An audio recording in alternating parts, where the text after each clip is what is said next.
Dok,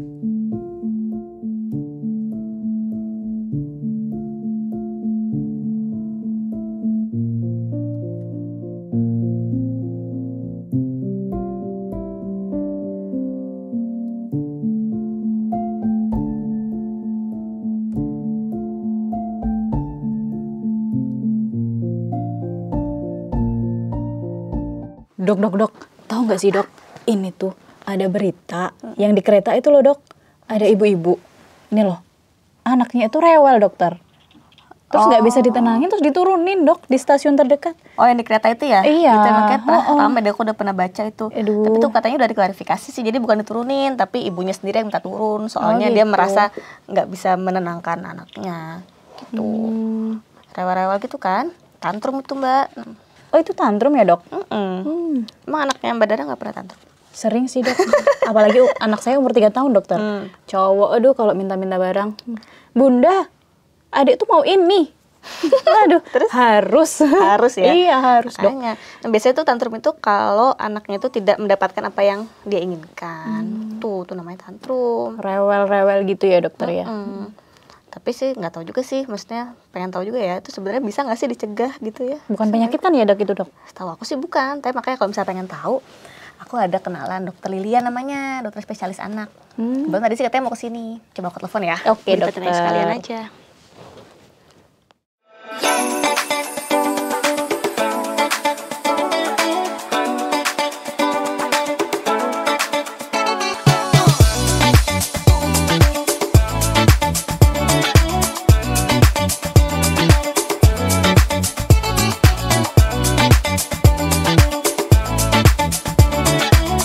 Selamat malam, assalamualaikum dokter Lilia. Selamat malam Mbak Tari. Waalaikumsalam warahmatullahi ya? wabarakatuh.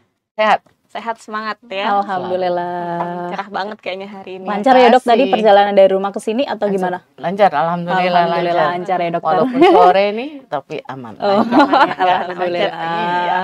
Gini loh dok, tadi saya sama Mbak Dara lagi ngebahas berita yang lagi sempat viral nih kemarin. Apaan ya?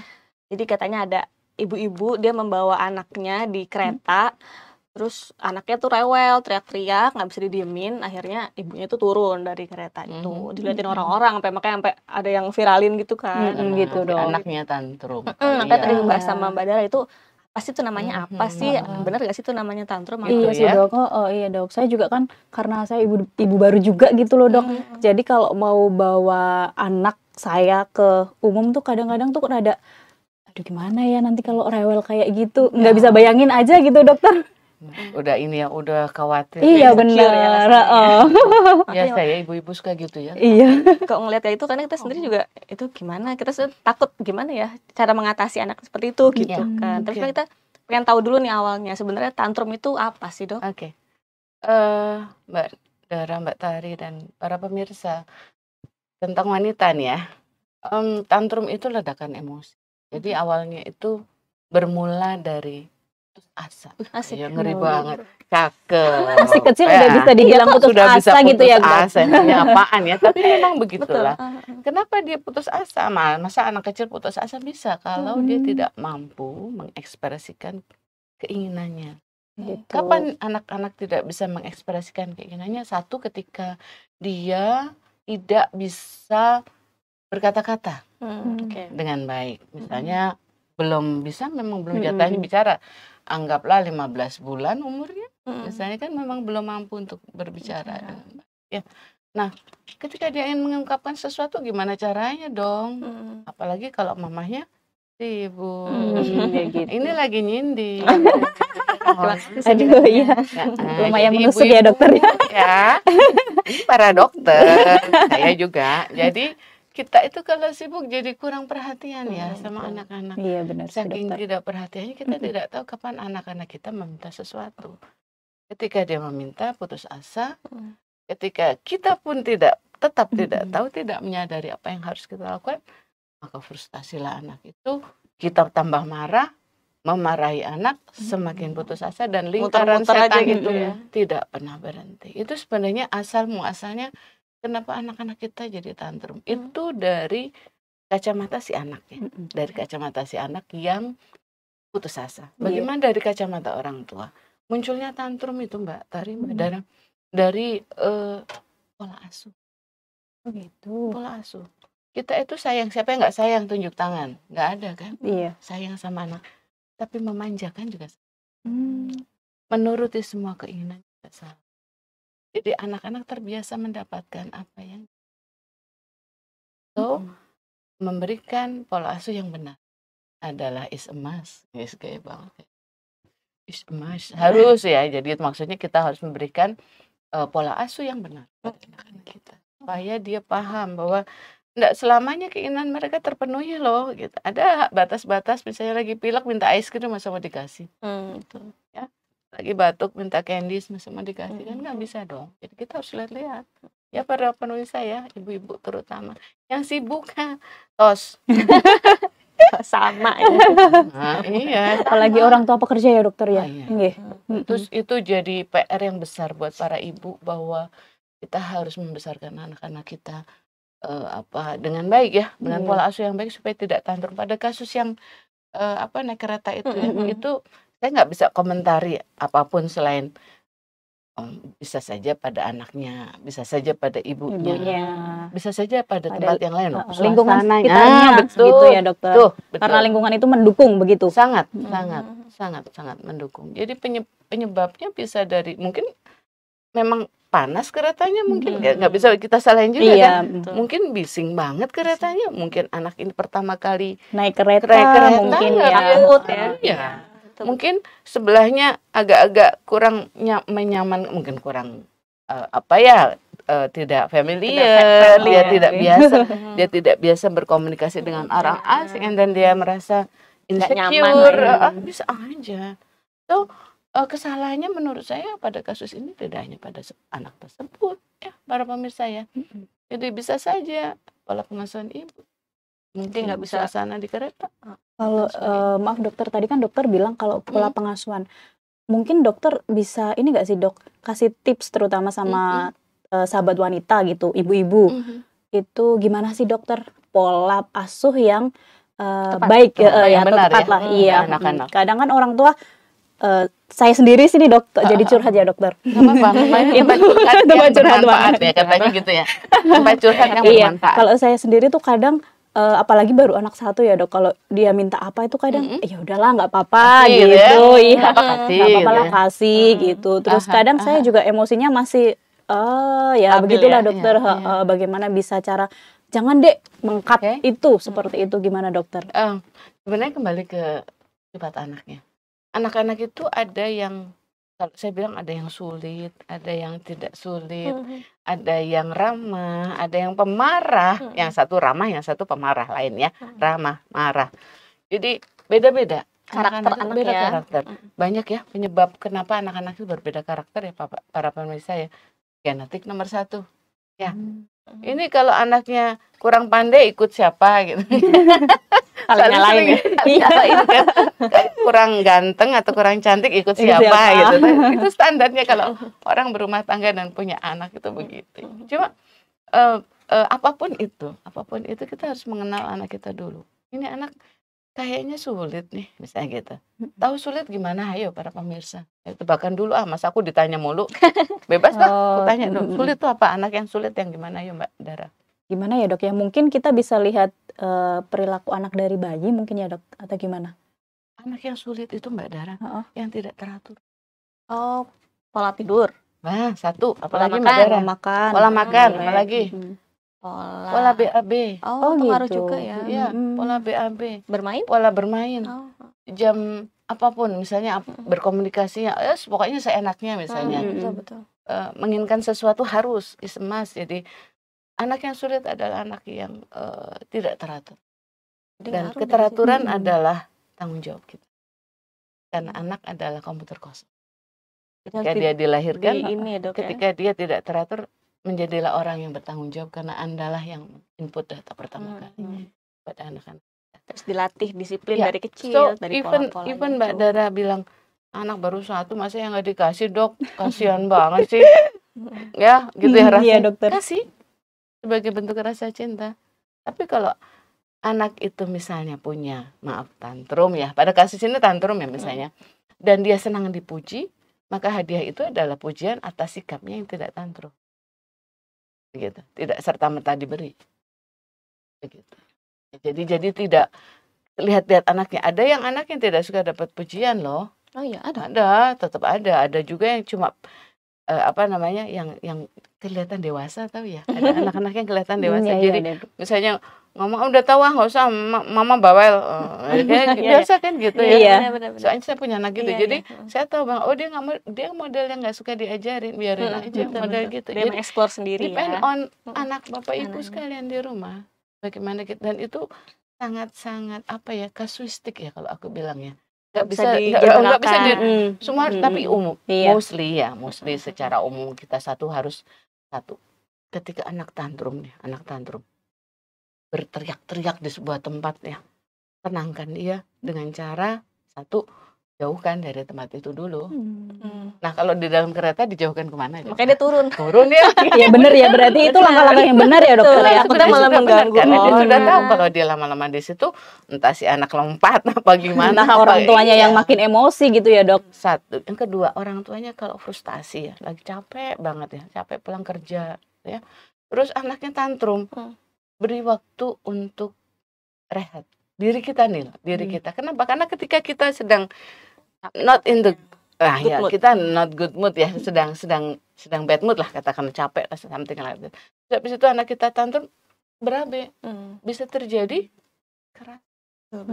Dan itu tidak baik. Iya, itu tidak tahu ya. Aku pergi ke kantor untukmu. Tak jawab, tidak tahu. Aku jawab Bener langsung ya, hari dokter. ini, ibu-ibu, bapak-bapak. Kalau kita marah karena kita capek, kemudian kita pulang, kita marah sama anak kita, papa itu cari uang untuk kamu. Mana kita tak jawab gitu sekarang. Karena anak-anak tidak mengerti. Belum mengerti. Dia hanya tahu bapak ibunya pergi lama, datang marah-marah. Padahal aku mau bermain dari tadi, aku tidak ada yang mengajak gitu. bermain. Iya. Pahami mereka, gitu. Pahami dunia mereka yang tadi komputer kosong, membutuhkan pelukan. Kalau perlu lagi tantrum, dipeluk, dicium. Mama sayang adik, marah-marah tuh mama sayang adik, biarin aja. Karena pelukan dan ciuman adalah bukti cinta. Tantrum biarin aja, kita kan mau menenangkan. Dua, istirahatkan kalau kita raga kita sedang lelah. Emosi orang tua Kemudian sendiri ya dokter. Hindarkan dia dari tempat yang sedang katakan di mall nih, mau minta apa? Mainan. Nah, paling sering. Mainan nggak dikasih karena mahal, karena gajian belum ya. Nah, belum gajian, tahu sendiri. Kemudian anak tuh tahu kan model tantrum yang pernah lihat apa aja Mbak Dara, tantrum yang pernah dia dilihat? sampai sama banting-banting badan dok, saya yang pernah lihat. Pernah lihat? Gelesoran di lantai. Gelesoran di lantai, betul. Banting-banting badan, menghentak-hentakan kaki. menghentak-hentakan kaki, marah, berteriak-teriak, menangis, menjerit-jerit, mukul orang. Yang paling mungkin. bahaya kalau mukul orang. membahayakan Juga. orang lain dan diri sendiri. Iya, itu dan kadang saya- mukul-mukul diri sendiri Iya, gitu ya, iya, Dok, ya. menjeduk-jedukan Kepala. menjeduk-jedukan itu bahasa Indonesia. Membenturkan Kepala. Aduh, tembok ya tembok duk gitu ya. Saya punya pasien yang menggigit jari-jarinya sendiri, tangannya sendiri ketika dia marah. Itu memang Itu karena dia nyaman seperti itu ya dokter. sebenarnya bukan nyaman ya, namanya kayak gitu ya, tidak nyaman. cara Cuma dia meluapkan emosinya ya. caper gitu. Oh gitu ya. satu kata aja, caper. Dia ingin didengar seperti itu. Saya diperhatikan dong. Lihat aku dong. Nah, itu sebabnya umuran tantrum itu umuran aku. Umuran aku itu 15 bulan. Ketika dia mulai mengenal dirinya sampai 5 tahunan. Biasanya umur segitu ya. Ya, Tapi ada yang lebih besar lagi juga. ada sih tantrum dewasa. Tantrum dewasa juga ada kok. Percaya nggak? Bukan dewasa, tapi Tantrum anak dewasa yang ada tantrum besar gitu. Abis itu the next topik berarti ya dok, tantrum dewasa. Jangan panggil saya yang kayak gitu.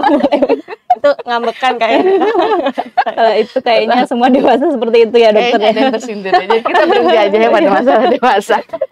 Masa anak-anak yang lebih besar dari 5 tahun gitu dok, 6 Ya, tahun. maksudnya di range itulah paling banyak terjadi tantrum. Jadi kalau ya udah beberapa penelitian biasa kan, mereka bilang kalau yang tertinggi itu malah di usia 3-5 tahun itu sampai 91% loh. Banyak loh.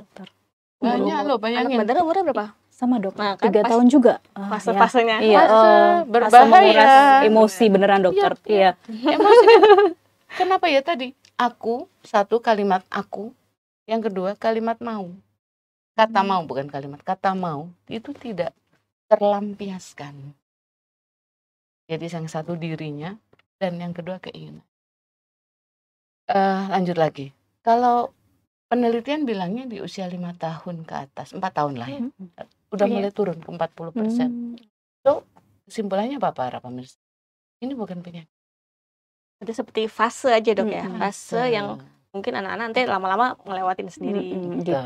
Jadi Terus- bersyukurlah walaupun kita heboh-hebohan, tapi ini adalah kejadiannya umum dan anak di fase kehidupannya di mana dia sedang mencari jati diri. Padahal jati diri itu ya. Jadi Stadion. Lanjut lagi, kacau jangan ya. Berarti tantrum itu beda dengan ADHD ya dokter ya? Beda. Beda ya. Beda. Kalau ADHD penyakit ya dok ya, beda lagi Iya. ya. Itu butuh Jadi obat para segala pemirsa macam. ADHD itu atau pernah dengar autis Mbak Tari? Pernah. ADHD autis itu adalah penyakit yang nomor 1 ditandai dengan keterlambatan bicara. Oke. Sedangkan pada bertantrum tidak selalu anak-anak itu selalu disertai dengan keterlambatan bicara. Cuma memang fasenya dia belum bisa Ya, bicara. pada ADHD dan autis adalah gangguan perkembangan. Hal ini pada tantrum itu adalah bagian dari perkembangan anak yang normal, di mana fasenya agak sulit terlewat, agak sulit diatasi, bukan terlewat, diatasi. Kalau insya Allah sih akan terlewati, cuma waktunya kan jadi agak panjang dan apa yang akan terjadi pada fase itu Mbak Dara, kalau kita tidak mampu mengatasinya, itu kan yang berbahaya. Contoh memukul diri sendiri atau apa, aku lompat loh kalau nggak didengar, nah, itu yang berbahaya kan, mengancam diri, betul. Jadi tantrum itu ada 2 aslinya para pemirsa. Ada yang manipulatif, tantrum manipulatif, dan tantrum frustasi. Oh, bedanya apa tuh dok? Bedanya yang satu manipulatif, menginginkan sesuatu, Oke. mau, aku mau itu nggak dikasih mama, aku mau boneka nggak dikasih mama, aku mau mobil-mobilan nggak dikasih mama. Jadi aku mau bertingkah sesuka aku supaya mama memberikan kepadaku mainannya. Manipulatif, manipulatif. Frustasi aku tidak engkau dengar, ada aku di sini. Tapi engkau sibuk, nah itu dia, sindir lagi, kasihan deh lo. Nah, caper itu berarti yang balik frustasi lagi, itu. caper. Yang satu tidak membutuhkan apapun, yang satu butuh main bersama, yang satu butuh dipeluk dicium, yang satu butuh, adik sudah makan, adik tadi belajar apa di sekolah, adik tadi apa pesan bu guru tadi, bajunya adik kan baru, apa kata bu guru. Dan selanjutnya temannya yang kemarin masih nakal enggak, dan hal-hal lain. Jadi hentikan pekerjaan Anda, kelelahan Anda, atau apapun ketika bertemu dengan si kecil, karena fase ini ya, fase aku ini harus terisi, fase aku ini harus Anda isi dengan baik, dengan benar, dan ingat sekali bahwa Anda adalah contoh. Artinya ketika apapun ya kondisinya, misalnya dia lagi tantrum terus Anda pukul ya, misalnya jiwet ya, kalau anak kali gitu ya, pakai kata-kata harus ada itu diingat-ingat bahwa anak-anak akan menyimpannya hingga dewasa. Dan ketika dia menikah, ketika dia memiliki anak, bukan tidak mungkin akan seperti itu juga. Iya. Belum lagi dalam fase perjalanan hidupnya ketika dia pun mendapatkan pressure yang cukup besar, dan dia mampu mengeluarkan dendam masa lalunya, maka hal itu menjadi masalah baru. Berarti selain fisik juga verbal mungkin ya dokter, kan kadang orang tua kan, kamu bisa diam nggak kayak gitu, itu juga mungkin bisa terekam ke anak sampai dewasa gitu kah dok? Iya. Jadi verbal kata-kata itu kasar orang tua mungkin. Betul. Verbal itu malah kalau di bacaan yang saya bacaan-bacaan itu malah jadi kausa Mbak, jadi penyebab tantrum.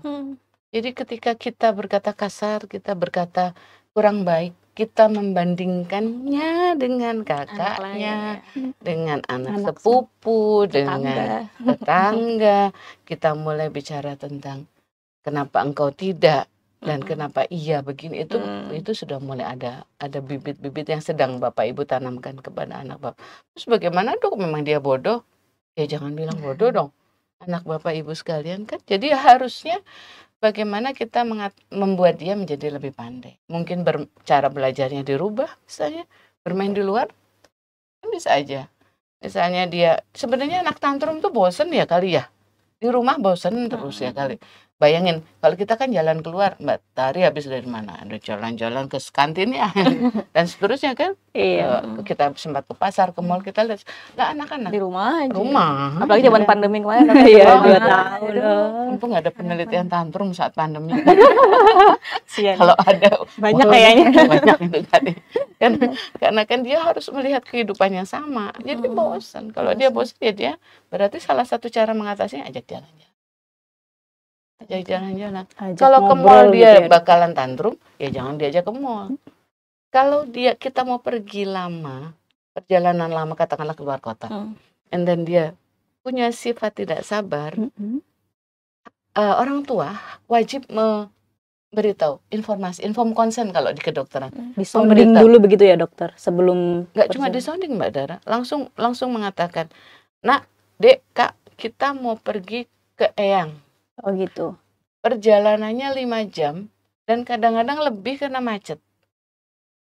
Tapi kita akan berhenti di rest area sekitar 1 jam, kamu bisa rehat dan makan. Itu harus disampaikan di depan. Kadang-kadang itu diperlukan. Jadi mana paham dia dok, paham. Iya benar Saya sih bilang dok. sama Bapak Ibu sekalian, paham. Jangan asal ajak. Ayo deh kita pergi yuk. Kita ikut aja gitu. Ikut Udah, aja. ikut Padahal aja. dia punya sifat yang agak kurang sabaran. Misalnya ya, nggak tahan lama tidur, duduk di mobil. Kan ada ya anak-anak Iya. gelisah, nangis, Bingung. minta apa, Dia juga pindah ke bingung, sana. pengen apa. Ada kan anak-anak gitu, itu termasuk anak yang sulit. Kalau anak Bapak Ibu termasuk yang sulit, maka anak-anak itu punya bibit jadi tantrum. Bapak Ibu adalah orang yang paling berkompeten untuk menghilangkannya atau malah menumbuh suburkan tantrum. Gitu ceritanya. Berarti mungkin deteksi dini anak tantrum itu bisa dari orang tuanya sendiri begitu ya dok ya? Betul. Jadi Dia bisa mengamati kan jadi karena yang kalau ketemunya bahasa di orang kedokteran itu faktor resiko gitu ya, kalau bahasa kita. Kalau ini kan kita lagi bahas psikologi ya. Jadi kata kunci kejadian tantrum adalah anak sulit, pola pengasuhan, keywordnya, kemudian mengatasinya, kata kunci yang terakhir. Dan kalau kita bicara jumlah itu banyak soalnya. Jadi artinya di sebelah kita banyak yang tantrum. Kita lihat ya. Nah gimana? Kalau misalnya kita lagi di tempat umum dok, di mall, terus kita lihat anak orang nih misalnya lagi glosoran di lantai gitu kan, terus ibunya diemin aja gitu misalnya. Kita harusnya tuh gimana? Kita harus sebagai gimana? orang yang Gimana? kita Sebagai di lingkungan penonton. itu iya. Jadi para penonton Apa yang bisa kita lakukan untuk membantu si ibu? Apakah kita bantu nenangin anaknya kah? Apa malah ikut ibunya? tantrum juga ya dok ya? ya betul. Jadi apa yang harus dilakukan kita sebagai penonton? Sebagai penonton kita hanya boleh menonton. Anda tidak diperkenankan ambil Memberi alih bantuan situasi. juga enggak iya dok? Satu, Anda akan bikin berantem sama orang tuanya, bikin malu orang tuanya, dan anak semakin merasa tidak ada yang mendengar ya, karena jadi ada orang kok pada berpihak pada emak gue, bapak gue ya. Iya. Gue siapa yang emak? Nah gitu. Paham ya?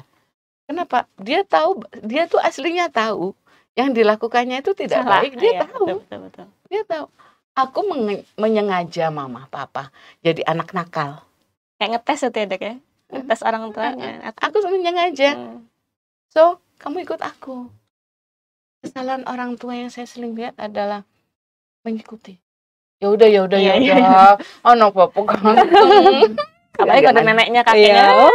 Minta Udah. apa sih? Udah kasih Udah kasih aja. Udah Mainan ini aja. Udah rumah. Ya kan bener-bener. Iya, Jadi sebenarnya nggak boleh. Kita nggak boleh. tegas. Tegas. Ya. Tegas. Tapi ya gimana caranya supaya anak tidak merasa tidak dituruti gitu loh dok, Iya. maksudnya. Satu. Tadi kan saya bilang memindahkan. Yuk Ke tempat kita aman, jalan-jalan ke tempat lain. Dialihkan perhatiannya. Alihkan perhatian. Betul. Yang kedua, misalnya dia ajak, misalnya lapar ya, adek lapar, yuk kita makan yuk. Enggak, aku mau itu. Ya deh, makan dulu yuk. Karena kita tahu dia telat makan misalnya. Kan kita tahu nih jam makan Iya. anak kita. Waduh, Udah tadi lewat. kita udah kelewat sedikit nih, kayaknya dia lapar haus kan. Oh, ke tempat makan. Peluk dia di sana, bilang, udah tenang toh? Tadi adek kenapa? Memberikan pilihan yang lain dulu ya dok ya. Jadi alihkan dulu, penuhi dulu egonya. Harga dirinya diisi dulu. Baru setelah itu orang tua bisa bertanya, ada apa? Kenapa marah tadi? Tak baik loh. Nah, baru di situ edukasinya masuk. Kita masuk orang tua sebagai orang Tapi tua. yakin dulu masuk ya. anaknya tenang ya. Iya Yakin dulu dokter. anaknya tenang. Jangan ketika dia masih Luap-luap emosinya. meluap-luap atau malah masih dalam fase ngenep-ngenep ki apa meneh. Ngenep-ngenep apa ya dokter ya? Ngenep itu sudah mulai turun emosinya, itu biarkan turun dulu, tenang dulu. Kelihatan dia mulai ajak guyonan, candaan. Oke ya. Iya. Apa mie apa yang kan ada ya? Mie Diajak apa bercanda yang, gitu, Dok. Candaan Tebak-tebakan. Tebak-tebakan misalnya gitu. Bagus mana ini. Jadi kita harus pandai membuat anak kita teralihkan, para pemirsa. Kalau misalnya kayak tadi dokter yang glosor adalah teriak-teriak di tengah-tengah tempat umum nih, harusnya sebagai orang tua kita tinggal. Udah tinggal aja ya, gitu. Kitanya balik ngancam kita kan. ngancam orang tua. Udah biar aja tinggal gitu. Tinggal apa kita diemin aja, Kalau kita dia tungguin, apa kita membahayakan, paksa kita gendong. kalau itu membahayakan dirinya, maka tidak ada kata lain selain mengeluarkan dia dari kondisi tersebut karena bisa mengancam dirinya. Tidak perlu dengan kata-kata, saya kira. Dan mengganggu orang lain juga kan. Angkat saja misalnya kembali ke mobil misalnya. Bawa ke tempat sepi lah ya. Kemudian atau ke tempat lain ya, nyaman, ke parkiran. Aman diri ya, atau Dok. aman diri. Pokoknya save dulu. Save, ketika save dia masih marah, biarkan. Kita lihat dulu nih kondisi kita nih. Oh, saya habis pulang kantor nih, tadi habis dimarahin bos saya. Jangan coba-coba. Nanti tangan Anda maju, kata-kata Anda kasar, keluar. Lebih baik Anda tarik nafas, lihat dulu kondisi. Oke, anak saya ini masih bisa diatasi nggak ya? Kayaknya kemarahannya banget deh. Diemin aja. Apalagi mulut seorang ibu ya dokter. Tambahan Iya, tambahan mulut seorang ibu. Kalian curhat ya dok. Ya. Oke, benar, termasuk itu juga. Artinya ketahuilah diri Anda. Kenalilah diri Anda sendiri. Kenalilah anak Anda. Kenalilah lingkungan tempat dia sedang tantrum. Yang paling penting kenalilah penyebabnya supaya Anda bisa ngatasi. Kadang-kadang kita nggak tahu penyebabnya kan. Tahu anak tantrum kenapa? Ternyata dia habis dimarahin di sekolah sama gurunya, dia bete. Urusannya kan berarti apa masalahnya? Mungkin nilainya jelek, mungkin dia perlu les dan sebagainya. Jadi it's not simple yang kita lihat gitu. Sebenarnya dia pengen cerita tapi dia tidak bisa meluapkan itu ya dok. Betul, mamahnya sibuk, papahnya sibuk. Iya, benar. Datang malam aku udah ngantuk mau cerita, padahal kalau aku tadi dimarahin bu guru disuruh les, sebenarnya hal-hal seperti itu yang harus diganti. Ya, katanya begitu. Emang fase tantrum ini fase yang challenging juga ya buat orang tua sih sebenarnya ya dok ya. Yang parenting itu tidak mudah. Betul, parenting itu tidak mudah, betul. Tapi buahnya cukup. Ilmu seumur hidup ya. Ya, seumur hidup. Jadi intinya para pemirsa, kalau ada tantrum, kembali lagi ke topik kita ya. Kalau ada tantrum, nomor 1 kenali penyebab. Kira-kira tantrumnya karena apa? Lapar, haus, nggak nyaman. Ada orang asing di sekitarnya yang dia nggak suka. Panas, kelamaan, ngantri. Apa yang bikin dia marah? Pengen sesuatu. Sudah dibahas sebelumnya belum? Saya akan tantang ke orang itu. Adakah perjanjian di depan sebelum kita pergi bahwa kita mau beli sesuatu dan Anda tidak penuhi janji? Kadang-kadang kita, yuk, janji palsu. Mainan, ya deh, beli mainan. Oke, beli mainan, oke, yuk. Sampai di tempat mainan nggak dikasih. Siapa yang salah? Apanya? Orang yang di penjara mak yang salah. Capek deh. Ya, oke, tidak ada yang salah, Bapak Ibu. Yang salah adalah ketika kita tahu sesuatu dan kita tidak mempelajarinya. Kira-kira kayaknya begitu. Jadi balik lagi tadi, kenali tantrum, kenali diri sendiri, kenali anak, kenali lingkungan, atasi. Kita harus kenal juga karakter anak kita seperti apa. Ya. karena masing-masing ya. Iya. Ada bapak ibunya sabar misalnya, tapi anaknya aktif banget gitu ya. Ada yang nggak berhenti gerak terus, padahal dia, oh ya aktif tuh belum tentu normal ya bapak ibu. Kadang-kadang dia ADHD, baru di sini kemungkinan Beda ADHD. Harus dibedakan lagi ya. Iya. Tapi Balik kita lagi. ganti topik nanti dok, lain ini ya. Harus Lain dengan topik. harus dengan advice dokter gitu ya dok, atau Untuk ADHD diagnosis iya. dokter. Karena di RSWN sendiri sudah ada tuh penegakan diagnosa ADHD. Minimal screening, Mbak. Misalnya anak bapak ibu kok kelihatannya aktif dan khawatir akan terjadi tantrum misalnya pada anak bapak ibu, bisa kok ditanyain ke kita, anak saya ini punya bakat tantrum nggak sih gitu.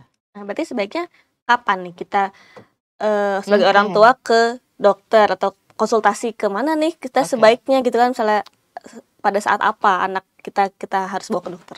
Ada beberapa penelitian di bagian psikolognya sebenarnya.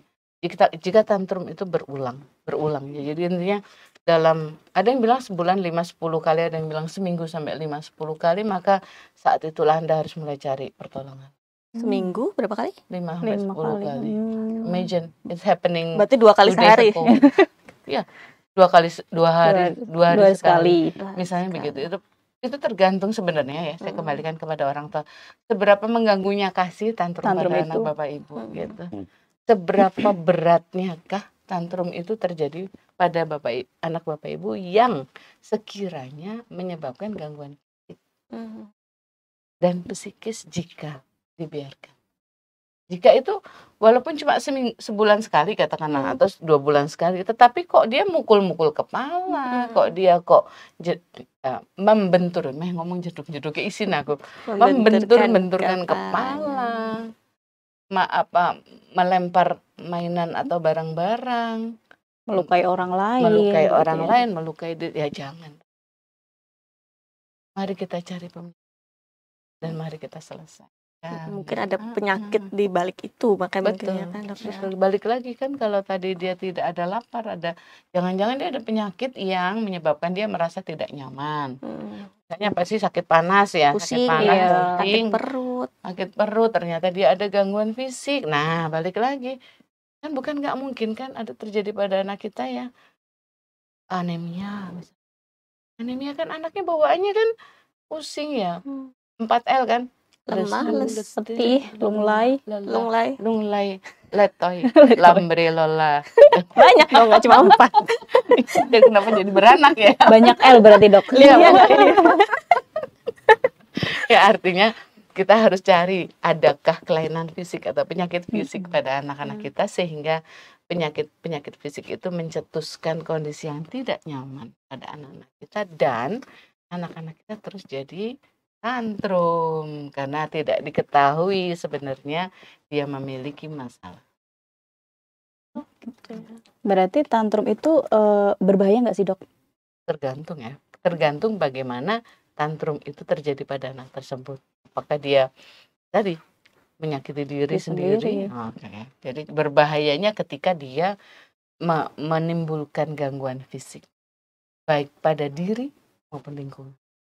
Itu Bapak Ibu kenapa jadi harus segera diatasi, karena dia bisa masuk ke ranah naudzubillah min dzalik pidana, kriminal. Gitu. Padahal itu sebenarnya jangka panjangnya sampai ke situ ya dokter? Kalau jangka panjang. Tapi kalau misalnya tidak disengaja melompat dari jendela kan urusan apa itu ya, itu naudzubillah min dzalik. Jadi mari kita jangan sepelekan gitu, walaupun it's just tantrum.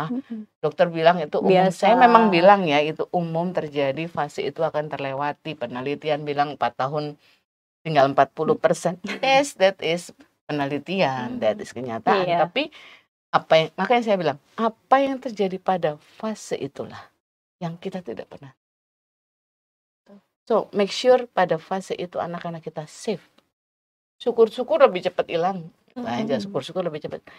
Pegangan tangan suami istri. Jangan yang satu ngomong nggak boleh, yang satu boleh. Sering banget ya. Nggak kompak ya. Nggak kompak ya. Si mamanya nggak boleh, apa udah kasih aja gitu kan. Bapaknya datang kan lama. Bapaknya pulang berlayar datang, nggak ketemu anaknya lama. Pengen es krim lagi pilek, itu bikin satu sinetron adegan keren itu. Kadang kan bapak nggak apa-apa obat gitu. Yang satunya nggak sih, yang satunya nggak boleh. Gimana Nggak sih boleh. nih, gitu kan. Harus Kompak. kompak. Harus kompak. Even kadang-kadang nanti di belakang kita ngomong, jangan di depan anak ya. Kalau misalnya sampai terjadi ketidakkompakan, bicarakan bahwa itu tidak mendidik anak, karena dia akan lari kepada savior, kan? Dia kan cari ke savior. Nah, Iya. ketika savior itu bangga kan, pasangan gini, aku savior, anakku bangga. Tapi ingat, jika dia terus mencari savior dan suatu saat dia salah, tetap mencari savior dan Anda tidak setuju, disitulah dia akan frustasi. Muncullah tantrum frustasi, di mana dia masih kecil rasanya ya. Kalau saya membahasakan dia, apalah aku hanyalah seorang anak kecil. Dia merasa tidak diorangkan seperti itu ya, Dok. Ayahku tidak, ayahku yang dulu membela aku tidak lagi. Ibuku. Jadi baca puisi. Berarti mungkin selain anaknya yang butuh pengakuan, mungkin orang tuanya juga gitu, bisa nggak sih, Dok? Maksudnya gimana nih? Orang tua Ini kan tantrum juga dewasa. maksudnya tetap dewasa ya, Dok. Ini curiga nih buat tanya tantrum dewasa nih. Ini mau Terkadang kan curcol ini. karena kadang kan Bahaya nih. anaknya yang tantrum, kita juga ikut emosi gitu-gitu. Ya, pasti. Makanya tadi saya bilang, pastikan bahwa kita siap ketika anak kita Kesiapan orang tuanya gitu ya. kesiapannya sendiri. Janganlah malah menjadi orang yang faktor penambah, malah bikin anaknya tambah Iya, tantrum. tambah. Karena kita malu sama orang yang melihat anak kita, katakanlah di kereta atau di mall atau di rumah makan, anak kita tantrum, teriak-teriak, kita malah ikut marahin. Adik, jangan begitu, tidak baik, malu mama dilihat orang, dan seterusnya. Nah, itu balik lagi ke sinetron tadi. Apalah. Drama ya. Betul, tantrum adalah drama. Kata kuncinya itu, tantrum adalah. Baru ingat saya. Tinggal kita bagaimana memainkan peran di drama itu. Iya. Ya kan. Iya. Ini ya, topik kita nih menarik banget ya. Kita sebagai ibu-ibu Mahmud Iya, kita mama ini muda kan. gitu, Dok. Mahmud tuh mama muda. Mama muda. Jadi tambah ilmu gitu ya, dokter ya. Soalnya kayaknya hampir semua mama-mama dan ayah-ayah ya, nggak cuma ibunya aja sih sebenarnya, pasti mengalami fase itu anaknya yang tantrum itu. Jadi ini ditonton Mahmud sama Aimut tuh. Aimut ya. Gitu. Jadi Baiklah. gimana nih? Mahmud nggak ikut. Papa muda. Nanti ya, Dok. Habis ini mungkin, Di Dok. sini Iya. janji loh, Mbak Iya. Dara. Jadi Dokter Lili ada nggak nih kira-kira yang bisa disampaikan ke mama-mama, ayah-ayah di rumah Oke. untuk ini yang lagi mengalami fase anaknya lagi tantrum Oke. ini? Bapak Ibu Aimut Mahmud dan Mahmud, Bunmud, aduh kacau. Bapak-bapak Ibu orang tua yang berbahagia, anak-anak itu tumbuh dengan fase yang berbeda-beda, kepribadian berbeda-beda, lingkungan berbeda-beda, dari orang tua yang punya latar belakang. Jadi jadi mereka itu sudah menjadi kata yang harus untuk mendapatkan pola asuh yang benar. Kira-kira begitu.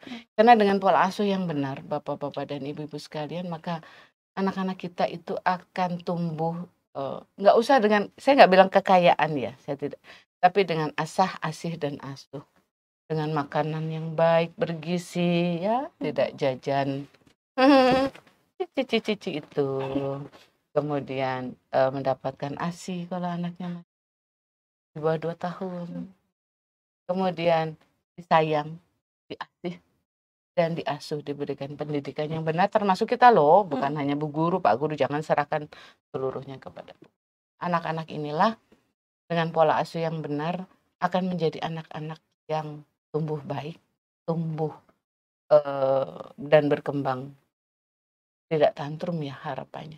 Adapun Bapak Ibu sekalian, jika anak Bapak Ibu tantrum dengan ciri dia mudah marah. Ketika dia marah, dia berteriak-teriak, menjerit-jerit, menangis, membentur-benturkan kepala, berguling-guling di lantai. melempar barang dan hal-hal lain yang kurang baik, ketahuilah itulah tantrum. Tantrum bisa terjadi kadang-kadang, sering, selalu, atau kapanpun. Tempat terjadinya tantrum biasanya adalah tempat yang menarik perhatian banyak orang. Karena disitulah tempat yang paling bagus untuk mendapatkan apa yang diinginkan si anak. Semakin rame, semakin keren. Makin seru. Semakin asik. Semakin seru. Karena ayah akan semakin malu jika tidak memberikan aku mainan. Jangan Oke. sampai itu terjadi, Bapak Ibu sekalian. Dan kalaupun itu terjadi, banyak tips yang bisa kita kerjakan seperti alihkan perhatian. Bawa ke tempat yang tenang. Jangan menggunakan frase yang kasar, literasinya harus bagus. Jangan, apalagi fisik. Jangan membuat anak semakin terintimidasi, bahkan oleh kita orang tua, saat dia sedang ingin diketahui atau diberi apa yang diinginkan. Fase tantrum terjadi pada usia 15 bulan hingga 4-5 tahun, dengan puncak tertinggi di usia 24 bulan. Bapak Ibu harus mengetahui juga bahwa tantrum bukanlah penyakit. Tantrum adalah fase yang umum terjadi pada anak-anak dan akan hilang sendiri. Tapi ingat, dalam proses bisa saja terjadi apapun. Percepat fasenya, berpegangan erat suami dan istri untuk atasi masalah, kompak tadi bilang, kompak supaya pendidikan untuk mencegah tantrum pada segera tercapai. Oke, sukses. Luar biasa nih. Sangat menyejukkan hati. Menambah ilmu kami juga dokter. Dan juga pendengar Semoga ya. tentang wanita. Ya kalau misalnya mau konsultasi lebih lanjut lagi sama Dokter Lilia ada di klinik anak RSWN pada hari Senin, Kamis, benar-benar Jumat. Jam berapa? Senin jam 8, jam kantor lah, jam 2, Itu di Amarta, 3 atau? Amarta. Di Amarta. Klinik Amarta. Jam 8. Kamis jam 8 sampai jam. Saya buka klinik sore loh. Oh, klinik sore di keren. Di sini, dokter. RSWN ada klinik sorenya. Klinik sore Kamis. Kamis. Klinik. Itu di Amarta ya? Di Amarta. Jam 3 ya? Kalau klinik sore Jam 4, jam 5. Oh, jam 4. Kemudian yang Gatot pagi Kamis. Jumat juga di Gatot. Jadi Senin, Kamis, Jumat. Kalau waktu Dokter Lia di jam-jam tadi, atau kalau mau lebih lanjut bisa install aplikasi My RSWN. Di situ lengkap jadwal dokter, di situ ada. Ya, kalau mau daftar tinggal klik sangat gampang sekarang. Sekarang apa aja di genggaman tangan ya, Dok? Udah nggak zaman daftar ngantri-ngantri, nggak zaman. Oke. Terus apa lagi ya? Kita berarti jangan lupa nanti ini kan tayangnya setiap setiap hari Jumat ya, dokter ya. Nanti jangan lupa sahabat wanita tayangnya setiap hari Jumat di YouTube channel RSWN begitu, dokter? RSWN TV. Jangan lupa like, comment, share, subscribe. Dok, ini kita ada tagline-nya, Dok. Apa Acara tentang wanita. Saya ajarin ya. Jadi apa nih? Sama-sama nih. Ajarin dong. Ceritakan ceritamu Tentang wanita. Bareng-bareng ya. Bareng-bareng ya, Dok. 1, 2, 3. Ceritakan ceritamu di tentang wanita. Sampai jumpa. Sampai Dadah. Sehat selalu.